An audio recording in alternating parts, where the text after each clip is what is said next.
Galatians chapter 5 verse 24 says this, "Now those who belong to Christ crucified the flesh with its passions and desires."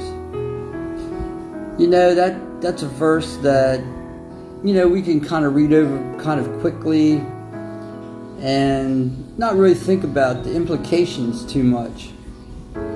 But this tells us a lot about the change that we need to make in our life when we become a Christian. Before we give ourselves to God, before we're a child of God, we live by the rules of the world. Yeah, some of us were pretty moral, some of us weren't. But, to a certain extent, we were all very selfish.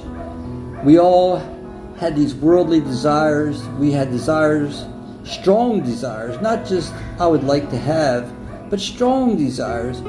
Stuff that motivated us, to try to get, to really push for, to maybe go to extremes to get. But this is telling us that we crucify the flesh, the desires of the flesh, the fleshly desires, the lust of the eyes, the lust that comes from the world. We push that aside.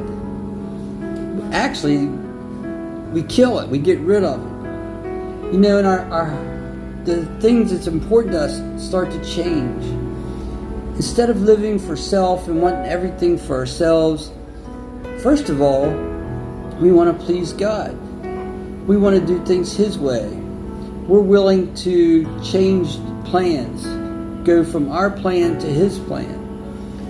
When we get to the point where our plan and His plan are the same thing, that's a good sign. That says we're really getting close to God. That says that our heart's changing, our mind's changing. We're becoming more like Christ.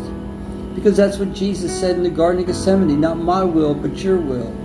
He had a desire not to go through the pain and suffering. But instead of following His plan, His desire, He followed God's desire. And that's what we should do. We should give ourselves totally and wholly to God.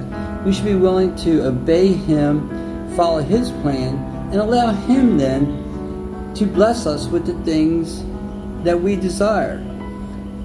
One of the things that happens, though, is our desires become more like His, and a lot of the things that we wanted before are unimportant now. But at times, God will still bless us. Mainly, though, we need to follow His